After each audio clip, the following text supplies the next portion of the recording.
designers aren't normal people because they think about stupid things like typefaces, and real people don't live in a language that Helvetic, or they don't care about it. So how do you get somebody to see the difference? I got into a class in my junior year with this really wonderful teacher named Stanislaw Zagorski. And at that point in time, I'd figured out that I liked illustration, which was different from painting. But in Zagorski's class, you had to work with typography, and I didn't understand type at all. As a matter of fact, all the type that I saw was either Helvetica or Universe as rub down press type, and I would rub that stuff in the corner of some record cover I'd drawn, and then it would crack and chip and be really terrible.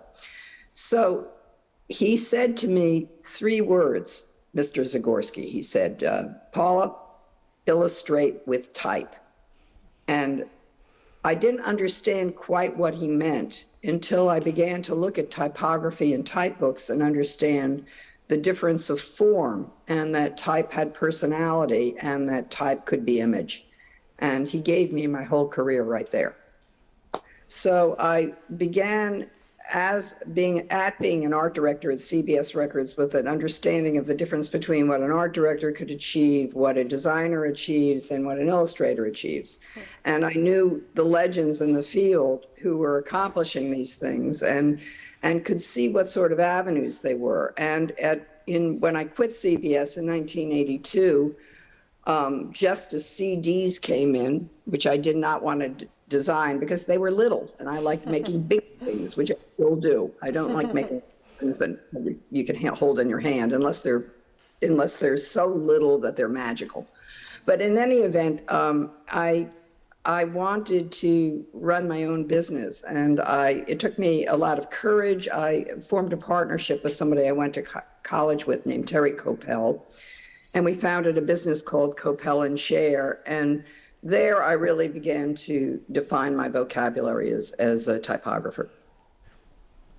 Well, I think that I've been very, very fortunate in both partners and opportunities. And joining Pentagram was a huge, huge step for me from my small business, because I got the opportunity to work on bigger kinds of accounts that were more visible.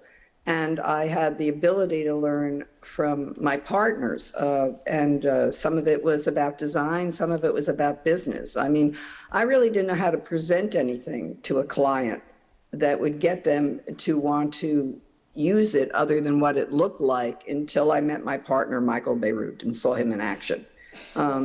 He had this unique ability of both persuasion and creating analogies that real people would understand. And he once said to me, designers aren't normal people because they think about stupid things like typefaces, and real people don't live in a language that Helvetic, or they don't care about it.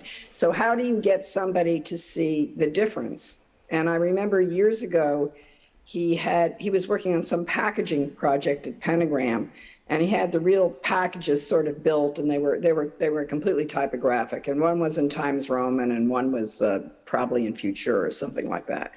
And he was going to explain to the client why these things were different.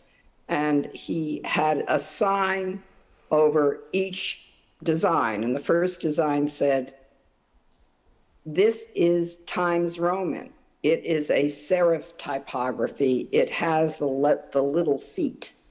And then the other sign said, "This is Futura. It is a sans serif form of typography. It doesn't have little feet." I thought it was hilarious. I just thought, oh, look at that dumb thing. And then I realized exactly what he was doing, and that was explaining to ordinary people who don't understand typography what the differences were in the choice. And that in that was really the key to how to talk to people and how to think about it. The passion for making things is the driving force in being a practicing designer. And that if you lose that passion, you lose it all, because you have to withstand and learn how to shape public opinion.